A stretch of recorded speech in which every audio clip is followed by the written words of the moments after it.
자, 투자자 여러분들 반갑습니다. 여러분들의 투자의 항해사 이 대표입니다. 자, 오늘도 제가 어김없이 이 네이처셀 관련해서 좀 이야기를 드리려고 합니다. 제가 뭐 이제 계속해서 이제 네이처셀 관련해서 여러분들에게 이제 꾸준하게 하루에 한 번씩은 계속해서 좀 말씀을 드릴 예정입니다. 이제 아마 많은 분들이 네이처셀은 또 투자를 또 많이 하실 거고요. 또 뭐 최근에 수급을 여러분들 보셔도 아시겠지만 개인 투자자분들에게 뭐 항상 인기가 또 많은 종목 중에 하나가 또 네이처셀이지 않을까 싶어요. 거기 또 최근에 기관 쪽이나 금투 쪽에서도 물량을 또 모아가는 그런 추세 흐름들도 나타나고 있는 상황이다 보니까 더더욱 개인 투자자분들이 또 많은 기대감을 또 가지고 있는 종목이기도 하고, 또 반대로 생각을 하게 되면은 우연찮게 또 고점에서 매수를 해가지고 의도치 않게 또 물려 있으신 분들도 많지 않을까 싶습니다. 뭐 특히 최근 같은 분들은 뭐 이런 자리가 되겠죠. 혹은 뭐 이런 자리나.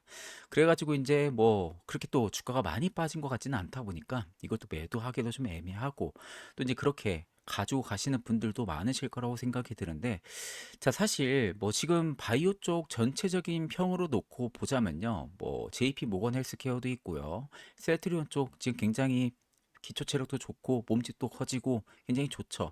자, 이게 전체적으로 바이오 쪽에 대한 부분들은 금리 인하라는 대형 이벤트성에 대한 부분들도 굉장히 좋은 부분들도 많지만, 결국에는 이 바이오에 대한 성격 자체는요. 개별 재료에 굉장히 민감하게 움직인다라는 것은 어쩔 수가 없는 것 같아요. 특히 뭐 임상이라든지, 그리고 학회라든지, 그리고 또 그에 따른 자금난이라든지, 그리고 이제 솔직히 실적은 그 이후 문제잖아요. 뭐 로열티나 이런 부분들은 그 이후 문제입니다. 솔직히 이 부분으로 가는 것은 지금의 뭐 알테오젠이나 혹은 세트리온에 대한 부분들의 이야기고요. 그 외적으로는 네이처셀이나 다른 기업들 같은 경우 사실 파이프라인이나 기술력에 대한 의존도가 더욱더 높다라고 보는 게 맞습니다. 자, 그래서 일단 제가 뭐 주봉이나 월봉을 전부 다 체크를 하게 되면요. 사실 개인적으로 바라볼 때도 정말 매력적인 그런 자리이기는 합니다. 손익비적으로만 따져 볼 때도요. 지금 뭐 솔직히 너무 좋은 자리인 것 같기는 해요. 왜냐면은 하단도 솔직한 말로 보게 되면은 손익비적으로 볼 때 손절가보다 위로 먹을 수 있는 자리는 더 많다라고 저도 개인적으로 생각은 많이 하고 있거든요. 자, 그렇다라는 것은 아래로 열려 있는 것보다 위로 더 열려 있는 구간들이 많다라는 거죠. 자, 거기에 앞쪽에 39,350원이라는 고가 라인을 형성하고 나서 장대 음봉으로 떨어지기는 했지만 거래 대금들이 그래도 또 그렇게 줄어든 모습들은 아니에요. 자, 그렇다라는 것은 상대적으로 시장에서 또 그렇게 기대치가 없다라는 것도 아니거든요. 자, 그렇기 때문에 언제든지 기대감도 살아있는 그런 상황이기도 하고, 다만 네이처셀을 현재 바라보고 있는 부분들은 실질적으로 네이처셀이 계속해서 말로만 해왔던 부분들이 과연 실질적으로 성과가 나올 수가 있냐, 이제 이걸 올해 진짜 보여줄 수 있냐, 그게 중요한 터닝 포인트가 되지 않을까, 저는 좀 개인적으로 그렇게 생각을 하고 있고요. 또 거기에 네이처셀이 새로 또 신사업을 이번에 진행을 하잖아요. 그 신사업 부분들에 있어서 성과를 분명히 낼 수 있냐라는 부분들에 조금 더 초점을 맞추는 게 맞지 않을까 싶습니다. 자, 그래서 제가 투자 포인트를 총 이렇게 세 가지로 가지고 왔습니다. 자, 첫 번째는요. 양막 유래 줄기세포 쪽 관련해 가지고 30년 장기 보관 신사업에 대한 부분들, 앞전에 말씀드렸다시피 신사업 모멘텀이 이겁니다. 그리고 두 번째는요. 3월 청약, 4월 서비스를 지금 시작을 한다라고 이번에 이야기했습니다. 최근에. 그러면서 수도권 일단 20개 병원에 제휴를 추진을 하면서요. 연간 3,000명의 목표를 하겠다라고 회사가 일단 방침을 알린 상황이에요. 그래서 일단은 신사업 계약과 제휴, 그에 따른 실제 숫자가 찍히는지가 지속성에 대한 부분들이 관건이 되지 않을까 싶어요. 사실 뭐 조인트 스템 뭐 이거는 빼놓을 수가 없는 부분들이죠. 근데 지금 일단은 신사업에 대한 부분들이 이야기가 나왔기 때문에 이걸 좀 중점적으로 좀 여러분들에게 말씀을 드리도록 하겠습니다. 자, 이제 네이처셀을 우리가 바라볼 때는요, 임상 테마주에서 실제 매출 기업으로 전환을 할 수 있을지로 키워드를 봐야 될 것 같아요. 그러니까 이제는 임상 결과 하나만 기다리는 이 줄기세포주로만 보기가 어렵다라는 거죠. 지금 시장이 이 반응을 하는 핵심은요, 결국에는 신사업을 통해서 실제 현금 흐름을 만들어낼 수 있냐. 아마 여기에 조금 더 포커스를 맞출 것으로 저는 좀 판단을 하고 있습니다. 그렇기 때문에 아마 이제 가장 중요한 핵심 관건은 이걸 거예요. 네이처셀이 이제 정말로 돈을 창출할 수 있냐, 즉 현금 흐름을 만들어낼 수 있겠냐, 이게 이제 관건이 되겠죠. 만약에 만들어낸다라고 하게 되면은 당연히 주가도 그에 따른 반응을 분명하게 보일 것으로 저는 좀 판단을 하고 있는 상황입니다. 자, 그래서 일단 가장 가까운 우리가 재료부터 좀 짚어봐야겠죠. 자, 일단 가장 가까운 재료라 하게 되면은 뭐 이걸 빼놓을 수 없겠죠. 신사업입니다. 양막 유래 줄기세포 쪽에 대한 부분들의 장기 보관 서비스 부분들을 빼놓을 수가 없는 부분들인데요.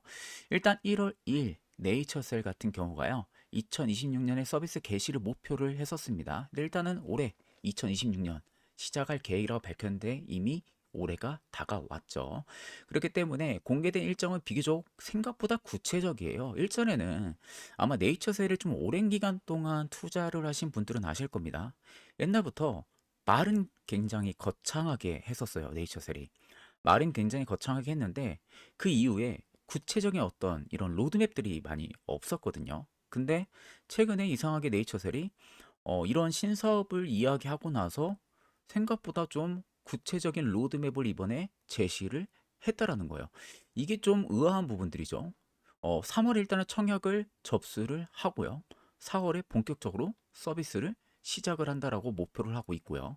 거기에 또 수도권 쪽에 대한 부분들의 연간 분만 500건 이상을 처리를 하는 주요 20개 병원과의 제휴를 추진을 한다고 하고, 또 연간 약 3,000명의 보관을 목표로 하겠다라고 이번에 로드맵을 제시를 한 겁니다. 자, 그래서 여기서 이제 중요한 부분들은 뭐냐? 결국 이제 줄기세포라는 단어 자체가 아니라는 거죠. 그러니까 이제 여기 보면은 줄기세포라는 단어가 전혀 들어가 있는 상황들이 아니잖아요. 그러다 보니까 이 사업은요, 결국에는 임상허가를 기다리는 파이프라인이 절대 아닙니다. 그러다 보니까 가격이 먼저 정해진 서비스 모델이라는 점을 여러분들이 꼭 알고 계셔야 돼요. 그래서 가격적인 구조를 한번 우리가 살펴보게 되면요. 자, 일단은 30년 장기 보관 이용료가 얼마입니까? 900만 원이에요. 자, 30년 장기 보관 이용료가 900만 원이고요. 자, 다만 양막 조직에 대한 부분들의 10g을 만약에 기증을 한다라고 하게 되면은 600만 원으로 일단 가격 다운이 일어납니다. 자, 그렇다라는 것은 일단 300만 원 정도 할인이 된다는 거죠.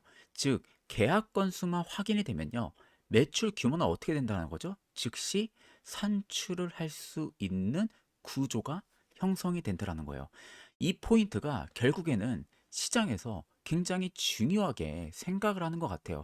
일단은 구체적인 일정이 나와 있는 상황에서 네이처셀 같은 경우가 로드맵을 확실하게 밝혔고요. 가격 구조까지 확실하게 밝힌 상황에서 양막 조직까지 너네가 기증하면 우리가 300만 원 할인해 줄게. 그러면 결국에는 매출로 즉시 산출이 가능한 그런 구조적인 부분들을 딱 정해진 모델을 이번에 선보인 상황이다 보니까 솔직히 이제 영업만 잘하면 되죠. 이제 마케팅을 어떻게 하냐에 따라 가지고 실적이 이제 어떻게 좌지우지 되냐, 아마 이 차이가 주가의 단기 방향성을 그려나갈 가능성이 매우 높지 않을까, 저는 좀 이렇게 개인적으로 생각을 하고 있는 상황이기도 합니다.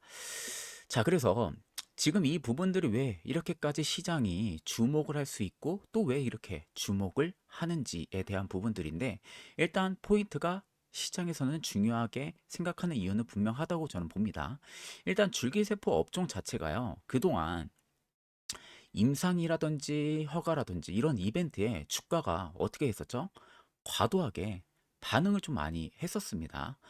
자, 그러다 보니까 네이처셀 역시도요, 과거에 우리가 잘 알고 있죠. 조인트 스템 쪽 관련한 이슈를 전후로 해서 기대가 커질 때는요, 급등도 커졌었고요. 규제 변수나 혹은 지연 이슈가 나오면요, 급락을 하는 그 흐름도 반복이 됐었습니다. 결국 이런 배경에서 이번 이 장기 보관 사업 자체가요, 회사가 규제 이벤트 의존도를 아마 낮추려는 시도로 해석을 해볼 수도 있다라는 거예요. 그러니까 그간 투자자들에게 많은 실망감을 솔직히 주기도 했었고요. 조인트 스템에 대한 부분들은 말은 굉장히 거창하게 했는데 사실 성과가 그렇게 뚜렷하게 또 나온 부분들도 없었다 보니까 어떻게 보면은 좀 신뢰도 면에서는 좀 하락에 대한 부분들의 염려도 또 많이 했던 것 같아요. 그러다 보니까 결국엔 신사업에 대한 부분들의 구체적인 로드맵도 이번에 발표를 하면서 조금이나마 시장의 좀 신뢰도를 회복을 시키려고 하는 그런 의도로도 저는 좀 보이기도 하고요. 아마 이게 그 규제 이벤트에 대한 의존도를 좀 낮추려는 그 시도가 아닌가 좀 그렇게 좀 생각을 해볼 수 있지 않을까 좀 그렇게 생각을 합니다. 자, 그렇기 때문에 일단 기존 파이프라인은 유지를 합니다. 기존 파이프라인은 유지를 하고요. 이 바스코 스템 쪽에 대한 부분들의 미국 임상도 올해 개시를 합니다. 그래서 30년의 허가 목표를 일단 병행을 하면서 같이 한다라는 거예요. 그러니까 기존의 그 운영하는 파이프라인은 안 하는 게 아닙니다. 하면서 같이 한다라는 거죠. 하면서 같이 한다라는 거기 때문에 아마 이게 정말 잘 된다면 그 시너지는 배가 될 가능성은 높겠죠. 그건 이제 아마 그 이후 문제이기 때문에 그때 가서 이제 또 우리가 체크를 해보면 되는 부분들이고요. 일단 이제 또 하나 우리가 주목을 해볼 만한 부분들은 운영 레퍼런스 부분들인데요. 이번 사업의 기반으로 언급이 되고 있었던 부분들이 이 바이오스타 줄기세포 연구원들이 이미 1600명 이상을 10년 넘게 장기 보관해온 운영 경험이 있다라고 설명을 하고 있다라는 거죠. 그러니까 이게 완전히 새로운 실험이 아니라 기존의 운영 경험을 쌓아왔던 그 사업 모델로 확장을 하려는 그 단계라는 점이 강조가 된다는 거죠. 그러니까 이 부분이 아마 단기적으로는 수급을 끌어당기는 아마 이유 중에 또 하나가 명분이 될 가능성도 저는 좀 있다라고 보고 있습니다. 자, 그렇다고 기존의 그 파이프라인이 사라진 건 아니라고 제가 아까도 말씀드렸었죠. 앞전에 여러분들 제가 말씀은 드렸지만 기존 파이프라인 유지한다라는 거 이거 아셔야 돼요. 기존 파이프라인은 계속해서 유지를 합니다. 여전히 바스코 스템 쪽에 미국 임상 재개 로드맵은 제시했고요. 올해 임상 개시합니다. 30년까지 허가 목표라는 중장기 계획도 유지를 하고 있습니다. 결국 현재 주가는 단기적으로는 우리가 신사업 매출 가능성, 중기적으로는요 미국 임상 진행 상황을 동시에 반영을 하려고 하는 그 구조로 움직인다라고 생각을 하시면 된다라고 말씀을 드리는 겁니다. 자, 그래서 이 구간에서는요, 일단 투자자분들도 가장 경계를 해야 할 점도 분명히 저는 있다라고 생각을 해요. 결국 리스크를 우리가 염두를 안 할 수는 없잖아요. 일단 뭐 나아가려 하는 방향성은 알겠습니다. 어떻게든 회사를 이렇게 세우려 하고 레벨업 시키려고 몸집을 키우려 하고 뭐 그 의도는 알겠어요. 알겠지만 우리는 결국엔 투자를 하는 거잖아요. 투자를 하고 수익을 보기 위해서 그 가치를 투자를 하는 건데 당연히 뭐 리스크도 우리가 염두는 꼭 해둘 수밖에 없는 부분들이죠. 자, 그래서 이 리스크에 대한 부분들을 경계를 해야 될 점이 총 세 가지인데요. 일단 신사업은 아직 실제 계약 숫자가 확인이 되기 전입니다. 확인이 되기 전 단계이고요. 줄기세포 섹터 특성상 작은 뉴스에도 어떻게 돼요? 높은 변동성을 나타냅니다. 결국 크게 확대가 될 수 있다는 거죠. 그래서 지금은 이 사업을 한다라는 이런 선언보다 청약 숫자 혹은 뭐 제휴 병원 수, 실제 보관 계약 건수가 하나씩 확인이 되는지 그게 일단 저는 더 훨씬 중요하다고 생각을 합니다. 그러니까 네이처셀이 그 전에 그 구체적으로 제시했던 로드맵 있죠. 그거는 좋아요. 좋은데 중요한 건 이거예요. 검증. 검증이 필요하다. 야, 결국엔 이제 지금도 말이잖아요, 일단. 근데 그 말에서 조금 더 업그레이드가 되긴 한 겁니다. 왜? 구체적으로 제시를 했기 때문에. 일단 구체적으로 제시는 한 건 맞지만 실체를 보여줘야죠. 실체를 보여주려는 것은 결국에는 제휴 병원 수, 본인들이 제시한 그 제휴 병원 수, 그리고 청약 숫자, 실제 보관 계약 건수 어떻게 되는지 이런 부분들을 체크할 필요성은 저는 있다고 생각을 합니다. 자, 그래서 정리하면요. 네이처셀은 지금 저는 좀 갈림길에 확실하게 서 있다라고 보고 있는 상황이에요. 일단 첫 번째는 3월, 4월 신사업에 대한 계약 실적 부분들을 정확하게 구체적인 날짜까지 일단은 얘기를 한 상황이기 때문에 신사업 계약의 실제 숫자로 확인이 되는지 체크하면 될 것 같아요. 얼마 안 남았죠. 한 2, 3개월 정도 남았는데 그때 가서 이제 일정대로 신사업 계약의 실제 숫자로 확인이 되는지 아마 분기 실적을 체크한다든지 공시를 보면은 알 것 같습니다. 자, 그리고 두 번째는요. 지속 가능한 매출원인지 체크해야겠죠. 장기 보관 사업이 이게 결국에 일회성이 아니라 지속 가능한 매출원인지 또 그에 따른 자리를 잡는지 체크해야 되고요. 세 번째는 주가 변동성에 대한 부분들의 관리 능력, 즉 기존 줄기세포 파이프라인의 이슈가 재부각이 될 때 주가가 과도하게 흔들리지 않을 그런 기초적인 체력을 갖출 수가 있는지 이걸 꼭 체크하는 것도 매우 중요하다라고 저는 좀 개인적으로 생각을 많이 하고 있습니다. 자, 결국 네이처셀은요, 임상 테마주에서는 이제는 좀 서비스 매출이 존재하는 바이오 기업으로 전환을 한다라고 해야 될까요? 사실 뭐 이것도 숫자로 좀 보여주긴 해야 되죠. 근데 이제 제가 좀 이렇게 정리는 하기는 했습니다. 왜냐하면 이제 그 전에는 사실 이제 테마성이 조금 더 강했잖아요. 임상에 대한 조인트 스템 쪽에 대한 테마성이 조금 더 강했다 하게 되면은 좀 이렇게 탈바꿈을 시키려고 하는 그 시도를 보여주고 있는 상황들은 맞기 때문에 이렇게 제가 좀 정리를 하긴 했는데 사실 이제 이게 시장이 좀 시험하는 단계에 들어가지 않았나 개인적으로 좀 보고 있고요. 결국 이제 이걸 보여줘야겠죠. 실제 숫자. 실제 숫자로 증명이 되는 부분들 보여준다 하게 되면은 결국 주가는 그 방향성을 결정을 할 거라고 저는 생각을 합니다.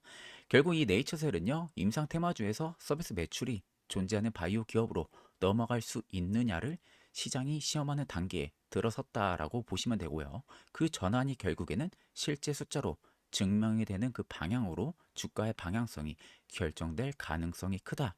이렇게 여러분들이 핵심을 잡고 보시면 되실 것 같습니다. 자, 그래서 그 이후에도 아마 네이처셀 관련해서 계속해서 재료가 나온다든지 소식이 나오면은 영상을 통해서 좀 말씀을 드릴 테니까 그 점 꼭 참고 계시면 될 것 같습니다. 자, 오늘 영상은 여기서 좀 마무리하도록 하겠습니다. 감사합니다.